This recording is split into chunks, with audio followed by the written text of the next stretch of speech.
মাঝে মাঝে ভর্তা দিয়ে ভাত খেতে যে এত শান্তি লাগে আর পেট ভরেও ভাত খাওয়া যায়। এটা ছিল ফুলকপির ভর্তা আর এটা ছিল আলু ভর্তা। আসসালামু আলাইকুম everyone, welcome back to my page. কেমন আছেন সবাই? চলেন আজকে আপনাদের সাথে নিয়ে ভর্তাটা প্রিপেয়ার করে নিই। প্রথমে আমি এখানে ফুলকপির ভর্তাটা করতেছি।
ঢাকনা দিয়ে কিছুক্ষণ অপেক্ষা করার পরে দেখলাম ফুলকপিটা নরম হয়ে এসেছে, দেন নামিয়ে ফেলি।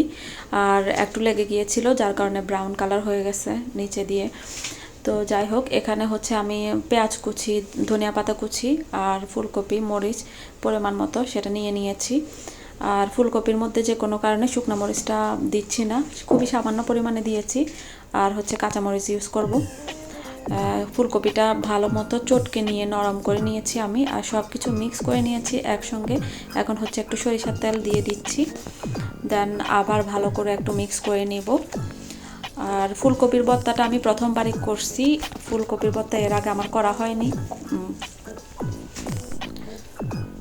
তো মোটামুটি ভালো হয়েছে ফুলকপি ভর্তা, তবে অন্যান্য ভর্তার সাথে কম্পেয়ার করতে গেলে ফুলকপির ভর্তাটা অত মজা লাগেনি।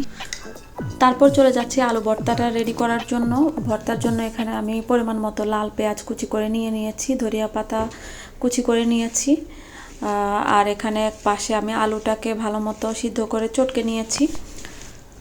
পেঁয়াজ, কাঁচামরিচ, ধনিয়া পাতা আগে লবণ আর সরিষার তেল দিয়ে ভালো মতো মাখিয়ে আলাদা করে একটু নরম করে নিলাম। দেন হচ্ছে আলুটা মিক্স করব।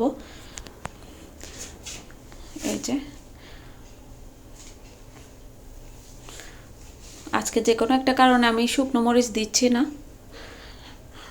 সবসময় শুকনো মরিচ দিয়ে ভর্তাটা করা হয়, তো আজকে কাঁচা মরিচ দিয়ে করতেছি। এই যে ফুলকপির ভর্তাটাও রেডি।